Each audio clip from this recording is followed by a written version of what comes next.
sosa sosa nikomera gukumbuye ndira nk'umwana navutse cry cry for you birambako gukumbuye bebuso sajari kubona nk'umandara amajoro nkaburi tiro ndakwiyumvira byongora paske se abaririmbyi gusa urimo umuhungu abangu bose bakunda abakobwa ico ni cambere ariko itandukano riba rihari nici hariho abantu batora ico bakeneye canke baba bakeneye ico bakeneye ariko hariho n'abandi nivyo badakeneye babitora canke babirondera. So je pense que abari yange suro kutabumbwa kandi yo ntibamubasani gusiba mu bantu bose parce que tugiye kura mu Burundi umuntu asaba benshi usanga atari no musani cyangwa adashoye no kuba yo navuze abasigita.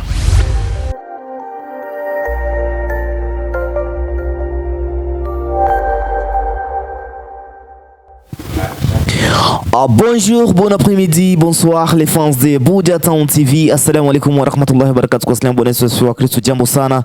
Kwa sio sali wala kwenda kanisani. Uno musi ngabana bazani wa mutipe novuga ati umurwriter w'indirimbo Sheri tukaba tumuzi mu izina rya ASLION. Akaba n'umwanditsi mbere na mbere novuga no mu hit maker w'indirimbo zidasanzwe novuga ati Sheri n'izindi nyinshi tutarende kudondagura ngaha ndakura mu kiji ASLION.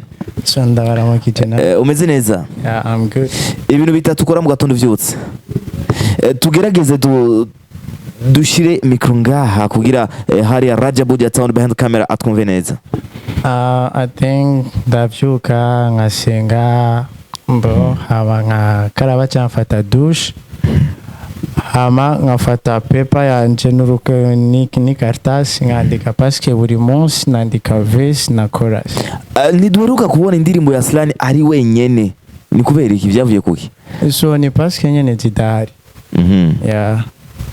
Niki gikorwa ASLION agiye gushira ku mugaragaro muri misi peut-être novuga igikorwa cha video tugiye kubona kwa ASLION? So ni indirimbo imeze bien shaki izosoka na masanamu so ariko ikiringi izosokera ko sindakimenya. Tuheruka uri muri Simba Gang novuga ati yari label irongowe n'umuhinyanyuzi cyangwa mu legend Lolilo cyangwa Nzeyimana Sox Salon batazira Baba Rahma. Ni kuvuga yuko muri iyo label vyavuzwe yuko wagiye handi cyangwa wahagaritse kuririmba muri label kumva zo kuvuga ati ngiye kuba ndaririmbira Imana kuba uririmba gospel me nitwaravye yuko eske nivyo ASLION yagiye muri gospel cyangwa vyavuye he? So narabigerageje ariko nivyakunze. Vyagufasha umwanya ngana gute guru vyumvira ibintu nk'ivyo? So mbo igihe toujours kitanira ivyo tutari twiteze ko. Akumburi ASLION yakoresheje iyo strategy kugira ave muri Simba Gang. So I don't think so gusa bo hari igihe mu rugendo umuntu aba ari kubona televiziyo cyangwa icyo nashaka gushikako cyangwa aho nashaka kugira sindiko ndagira kumva yo hindura strategy cyangwa paske urumva umuririmbyi nashobora guhagarika kuririmba. Uri umuririmbyi uteza kuvuga ati bon iyo mani kurimo niyituma ubikora deje niyo wowe utabishaka. So rero mugiye muri profane byansi basuka aja mu rusengero ariko kabandanya uririmba. Bisigura yuko ni strategy wagize kugira uve muri Simba Gang bikorohe. Sinibaza ko ari gushaka kuva muri Simba Gang ahubwo mbokiriya ge narashatse guhagarika umutima. Narabishatse pe. Kubera iki? Parce que nabikubwiye ni hajyayo uri kubona televiziyo cyangwa ndiko ndashaka gushika so sindiko ndashika cyangwa sindiko na strategy shora gukoresha kugira ndashike. Akumbure arabandi baririmbyi bagicaruka bashaka kandi bafise icyifuzo cyuko binjira muri Simba Gang label ya Lolilo hama bakabumva yuko ASLION yayivuyemo. Ni kiye kintu bahanura cyangwa wo ba felicita kugira binjire muri Simba Gang? So buri wese agira amahirwe iyo kandi agira haronkera ndashobora kurira ngaha ariko ubundi muntu akaronkera. Yeah, I think yumva cyangwa hawe ikaze mu lebo ya Simba Gang arashaka kujayo parce que uno musi seje. Agents ni imwe mu ba novuga ati mu malebo cyangwa mu company ariko aragerageza gukora neza cyane cyane tuyoje twaraba muri uyu mwanya turiko turavugana ifise aba novuga ati abanyamuziki 8 abaririmbyi 8 yamaze gushira habona kandi muri iyo nombre y'abaririmbyi na ASLION nawe nyine arimo. Byakugendeye gute niyo contrat muri mufitaniye na Simba Gang wacibindura muri Agents? Kawaida contrat ya Simba Gang bisa nkaho aho mperukira gusorera k'indirimbo muri Simba Gang deja araheze nk'umwaka urenga ntabariza muri Simba Gang parce que before yuko ubona ayo makuru ya Agents narakoranye na Master Kimoda ariko niyasohokeye mu lebo ya Simba Gang. Yasohotse nk'ASLION seke nakora ku giti cy'iwanje personnel sinari bwashobore kugira kuba no n'indi support ku ruhande canke umuntu ashobora gushira umutahe mu muziki wanje akawudandaza komsa tukagira ukuntu tuyaze canke ukuntu twumvikanye. Twiteze kubona indirimbo zingahe kuri ASLION mu mwaka umwe canke ibiri? So na urazi yuko gusora indirimbo ari planninga na situation so nushobora gupreciser ati mwaka nzosora indirimbo izi cyangwa iki ariko ikintu kiba kihari nuko umuntu aba ari ku gikorwa aba ari karakora hama mu gihe bibaye ngombwa cyangwa mu gihe bimukundiye agasora. Akumbure ni kuvuga yuko niye contrat rero mufitaniye na Agents? So Agents na contrat dufitanye ni kuvuga yuko umwanya wari wese wifuze kuva muri lebo washobora kugenda? No, simple planning kuvayo anytime cyangwa mu gihe atama complet atabintu nyene byo kutumvikana bihabaye ariko nta contrat turakorana na Agents kiretse bibaye ngombwa bikaza mbere peut-être sinzi ariko rana ukuntu turi ndafise ibikorwa ndi gukorera ariko turacakorera ku gikorwa umuntu yakoze. Nibaze yuko Brain King numwe mu baririmbyi bari muri Agents. Indirimbo yewe birthday nawe nyine waragerageje kugira amashare kwifatanya n'abandi kugira ubereke wagwa rukundo ASLION afise. Kabuki batatangure kuri ASLION bacha batanga kuri Brain King cyangwa Kabuki badasimbye kuri uyo petit with Malone. So I think kibazo byari byiza umuntu akibajije nk'umwe muri staff ya management cyangwa nyene management baske nibo bajati why cyane bajati tura planning iki muri kazoza cyangwa misi. Twiteze yuko contrat verbal niyo ASLION afise muri Agents? Contrat mumvikane ku muntu wa ASLION ngo dukore bimeze kunuku now na contrat yanditse yari ni kuplanifia gusa turaplanifia dukora uko oye peut-être ejo cyangwa hirya turashobora kubona uburyo turiko turakora tukavuga ati reka duhindure strategy tugakora mu bundi buryo. Kumbure wowe n'umuntu akabwira ati umuziki ndundi wononekaye uwo muhanura iki? Abandanya awushigikira uko nyene sinzi kubivuga ku kote y'umufana cyangwa umuririmbyi. Kote y'umuririmbyi? Ku kote y'umuririmbyi umuririmbyi akavuga ati umuziki Burundi warononeka ariko ntiryari bigetuba neza. Vyafiriye hehe? So amaze iminsi babivuga benshi ariko kandi mu byumviro benshi basora usanga ari ibyo. So mu gihe udashiki mu Kirundi avuze tuhagarikiwe n'ingwara voma. So ibaze rero iyo ngo itaguhagarikiye deja kuvoma icoza cyose cyo gukanga cyo guhungabana. Eseke bisaba yuko leta igira ishiramo uruhare ikinvestisa mu muziki parce que ni kandi mu gihugu imico inkino n'imico kama tuduze mikro batumve neza. So inkino n'imico kama mu Burundi so biri mu mabije atangwa canke ategekanwa ku mwaka ariko mu gihe leta itarashiramo ingufu canke itaremvesisa mu muziki wacu gutera imbere biragoye parce que umuririmbyi akenera ibintu byinshi kandi ni nako biri. Kiretse gushyigikirwa ni kihe kintu ASLION tugiye kumubona ko gishasha abantu batamenyereye muri agency? So kenshi je nkunda gukonta ku nkunda guhagacira ivyo ndimo ivyo mbayemo. So rana sinovuga ati ngo hari ikintu kigiye guhinduka cange ngo ngira nzi mu bundi buryo butandukanye, parce que urumva ni agency ni management runaka ifasha abaririmbyi b'u Burundi. So si strategy wanje cange si budget wanje niko bari kico boshaka komba cyangwa ko boshaka ko ngaragara niko no garagara. Ni iki kintu ASLION ki adakunda mu gihe ari muri management ariko akora muri management? So kwinjira mu kazi kiwanje mbo namba ari management ikabishaka gushikana umuziki wanje kure caka buri kumfasha mu muziki runaka, ariko imakwidegembya mu byo nkora makwidegembya. So no tushaka ngo utegerezwa kuburuku genda uku nka kujya ko bagida umwana basi.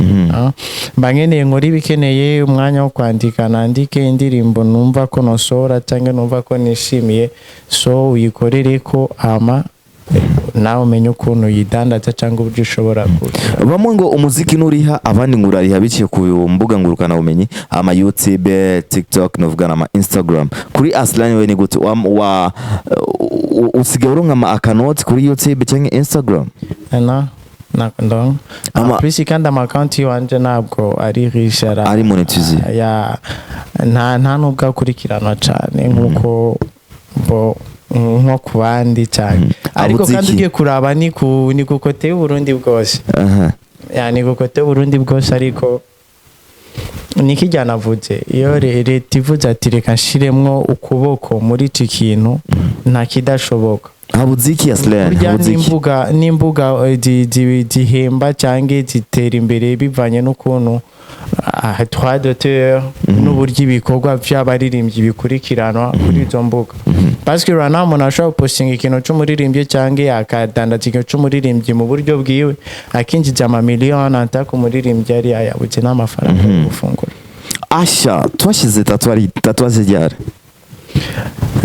Jimaze igihe nko mu 2015 2016. Bigufasha iki mu buzima cyane utabishizemo wabone ko wari guhombiki? So basinda umuntu nkunda ndi basi muri babantu babaho no munsi nk'abatari hejuru. Icyo nshoboye gukora uno munsi nkagikora kugira nishimishe tunumve ko ndi alaise, icyo nashatse nakibonye nagikoze. Rikorumva nariko ndiyumvira ati ejo ingaruka zabyo ejo bizogenda gute, things like that. So nakuze nyene numva to nkunda tatouage, numva nyene nkunda tatouage. ASLION aranywa inzoga? Narahagaritse. Warahagaritse? Yeah. Aranywa ganja? Naganja. Ni iki kintu wumvise mu basani wacyanga cyane bivana comportement zabo bafise? Bon, abasani turatandukanye, tubana batandukanye, kandi buri wese afite icyo akunda n'icyo adakunda. Kandi buri muntu wese ariko akora ikintu ku bushake bwiwe nuko ababona ko kiri ngombwa, ariko kiri ngombwa kuri we ni kiri ngombwa ko ndi muntu. Akumbure ntawe rero nojija ngo mu mico yabo cange parce que umuntu ndamukonta nk'umuntu nyene, ariko nkamutandukanya n'akazi akora. Parce que akazi umuntu akora nigashobora gutuma umuntu ahindura ingeso cange akora ibitari byiza muri societe bitandukanye, ngo ni kubera akora iki kintu. Ubwa mbere ugitangura kuririmba abavyeyi bawe bavyifashe mu gute? So byari bigoye ko banokora umuziki ndi muhira. Ntabwo babikunda, nakuriye mu famille ibintu by'umuziki wa profane bitariyo, bakicicwe gusa cyane. Ariko buri gihe cyose niyo nabandi ko ndandika nk'indirimbo yo muri chorale, wasanga mfikaye zibiri yo mu chorale, nkandika ibya chorale birangiye, so nkatora ikaramu nkandika. So ndibuka narakunda hip hop sana, kandi nandika imirongo cyane ya hip hop. Ndiko nabuze fronye no gukora hip hop, nari kumurapera. Kumbure tuvuga ati ASLION ntabwo amenyegwa cyane mu video clip. nimvo zo kubura uburyo canke management iba atavyishaka sinavuga ati ngo no reka dufate ko kutamenyerwa mu ma clip ni kubura uburyo parce que buri muririmbyi wese aba yipfuza yo kuko asohoye indirimbo ayisorana video gusa kandi ni ASLION nakunda boyo nkoze ikintu ngo nkore ikintu kiri hasi y'abandi so ntutuma kenshi ushobora kumara nk'umwaka cyangwa imyaka nta ndirimbo fisi ariko wagenda kure ugasanga ngo no muri telefone ndafite indirimbo zimeze bien ziri bien fini kandi zakozwe n'abaproducteur bakomakomeye ariko avuga ati so si wo mwanya tundumva ndabisohoye muri ubu buryo byo babikiritse cyabiri hasi icyumviro ufise n'abandi baragifise kumbure urashobora guteba kure ku ndirimbo ugasanga abandi bayisohoye peut-être nabo batayisohoye kujya nyene ariko idée principale ni idée ufise muri iyo ndirimbo urashobora kuvuga ati reka ndayibiki umwanya wawe ni uragera ugasanga icyo cyumviro ufise abandi baragifise gusura indirimbo zisangiye amayida ariko zidasa si ikibazo parce que buri muntu wese afite uburyo yandikamo ariko mba ndishyiri yuko nakato kwandika nka jewe ASLION ashitse muri studio bimutwara iminota ingahe kugira yumvire melody aza kuririmbirako so hari igihe umuntu ashira muri studio ugasanga indirimbo irahindutse canke bivanye na beat birasaba gukoresha utuntu duke ariko ASLION James amajambo melody ta direct ndiba muririmbyi bashobora gufata nka 20 minutes ariko muri 20 minutes nkabona couplet n'igitero kandi ugasanga ni indirimbo vraiment yohiganwa mu ndirimbo ijana ikaba iya mbere canke iya kabiri kumbure navuga ati Saint Valentin turi iregereje na hari indirimbo y'urukundo ASLION ariko arategura kurekura kuri Saint Valentin iyo gahunda nta ofisi rana ni kubera iki kubera uri muri management kanaka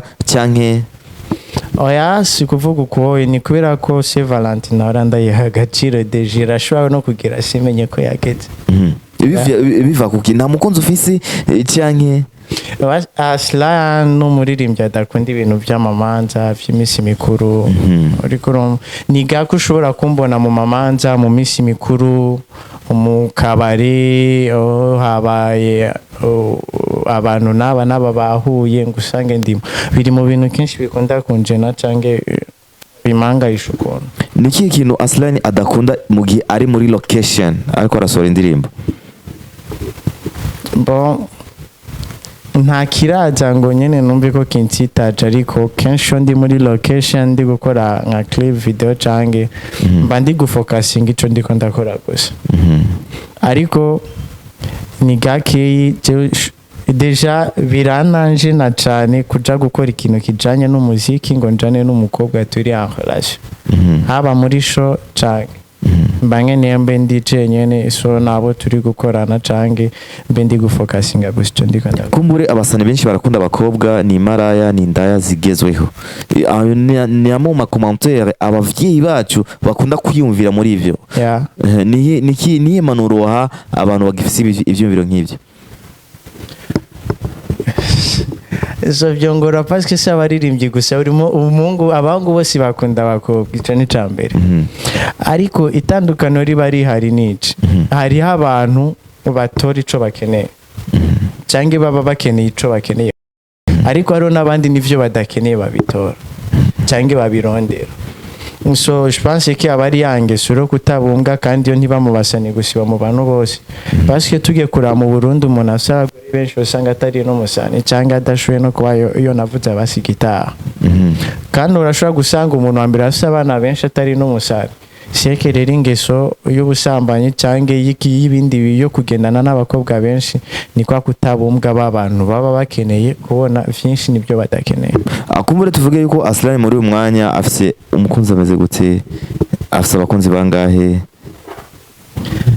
so ASLION n'abakunzi benshi afise umukunzi afise bangahe babiri batatu bane yitwa gute so hayawe ku status yanje na mukobwa utigera ubona niyo mpamvu nkunda ubuzima basi buri prive ubuzima bwanje buri prive nkunda bigume biri prive nyene ndi muri babantu badakunda yuko buri kintu cyose kiba kiri ku masosho kumbura twiteze yuko n'amaziko yawe urashaka kuyashira prive bro amaziko yiwawe arashobora nawe kuba prive yaba biri ngombwa cyanda bishoboye ariko deja sinzoba ndahari urumva. twitege ryari rero igikorwa gishasha kivuye kuri ASLION? So biri ko birategurwa parce que atagihindutse next week ndashobora gushutinga video y'indirimbo nshasha ka gusohora ama imaze gutegurwa amasanamu agategurwa nanguri ku planify strategy ukuntu ashobora gusohoka bitandukanye cyangwa mu buryo buri professional. Media tour ifashika umusani? So media tour ifasha basi kumenyesha abanyagihugu cyangwa bene igihugu yuko hari ikintu cabaye cyangwa hari ikintu cyakozwe ku muririmbyi. Bamwe bati aba DJ ne batuvuza, abandi ngo aba journaliste tugiye kubasaba ibiganiro badusaba amahera, tugiye kubasaba iki badusaba ibintu byinshi. Kuri ASLION bo byo bimugundira gute kugira ngo ama promotion waro nk'ibiganiro? So na budget byarigeze kuba ko na budget muziki hari. I supporting umuziki Burundi hari. Buri muntu wese abakeneye kuba niyo yoba ari umusani cyangwa umu DJ wari we wese abakeneye amafaranga kugira beho, ariko mu gihe atamafaranga ashoboye kubona mu muziki mu Burundi gusa so kuronderera no hanze kugira ngo abone agafaranga nta kibazo kihari. Akumbure novuga ati muri Buja Town TV James agashara kanje kandi vraiment bana respect boss Rajabu karangu agashara kiwanje karangu ama ASLION yaza kunsaba ikiganiro ndamubwira ASLION bro zana 50,000 ngaho nubona yuko mbandiko ndono aka kazi kiwanje uburi kurakonona kandi uri konona n'impano cy'igihugu bishaburi no guhemukira igihugu. Kuri ASLION we ni gute barigeze kumusaba amahera cyangwa yarigeze guhura n'aba DJ bakamubwira ati kugira tuvuze indirimbo yazana amahera? So bon aba yagusabye mwavuganye sepe ariko na amafaranga baransaba. Amafaranga ndatanga promotion sinagiye mbona cyangwa media tours to nagiye nkora na mu journalist no bishira ati ngo yaransabye amafaranga cyangwa ngo yarama ikiganiro kubera ko ndamaye amafaranga. Aba DJs nabo aba DJs na mu DJs nigera nsaba kumvugira iki ndirimbo. Ni kuvuga yuko rero tuvuge yuko yamvuga kuvuga ati aba DJ baradusaba amahera ni bararega ni batuvuza tugira bwabo ndi sivyo barabeshe. So buri wese abafise icyakeneye kandi agateka umuntu arakiye uko ndi kose basimba uko ndi kose ikiwanje kiba kimagije kandi ndagifata nk'icanje success yose mbonye mba mbona kari wanje nabirenze. Nakaye kajambo kanyuma ushaka gushikiriza abafanzi bariko baradukurikirana muri uyu mwanya? So akajambo kanyuma nuvano shikiriza abafanzi banje nuko ndabakunda kandi buri muntu wese aja ku page ya Facebook ata YouTube Instagram n'ibiki agasuiva ibikorwa ASLION akora ndamushimiye ndamutera intege kandi n'umukunzi w'igihugu ciwe ama kandi nkatumirira basi nubwo umuziki w'u Burundi wo butabazanira success cyangwa nubwo ivy'iwacu dukora byo bitabatunze cyangwa ngo bibaha agafaranga ariko babikore kubwo gukunda igihugu cabo teze imbere ejo cyangwa hirya ejo nitwaka agasuzuguro turimo cy'abadushiramo nikarangira tukagira ico turonse basi n'abazoro. Nubwo buzima umusana ategerezwa kubaho? So ni bwa buzima nyene bwo musa kubyuka yategura ibyo gufungura ari kumwe n'abajama biwe ngaho bari kunwa bari gufungura so ari pose umwanya wose ashatse kwandikira kakaba avuga ati bon ndandika namba kunda abakobwa arabafise ibyo akeneye byose biringa bama wakajike wakaba ari kuja muri studio amakaririmba hakaba ari abantu bamufasha gupartager bamukorera buri kintu cyose ariko stress ye wakaba ari kwandika gusa agatanga akazi keza. Niki kintu wanga mu bastar? Vuza abastar apana gufatira mu baririmbyi gusa mvuga abakini ba filme novuga ati aba artiste aba designer aba photographer videographer ibintu nk'ibyo niye comportement wanga kwirengagizanya hamwe no gusutugurana faking life aho. So ivyo byose umuntu yobikora ariko ikosa ryambe ni kwirengagizanya cyo gusutugurana kubera hito ufise. Ndagushimire cyane ASLION. Yeah, thank you. Ngamanda bashimye mwese mu mazuka nda subscribe cyangwa sabone nkabanda mushimye cyane my big boss cyangwa my big brother Rajabu Town ngavuga ati ciao ciao. sosa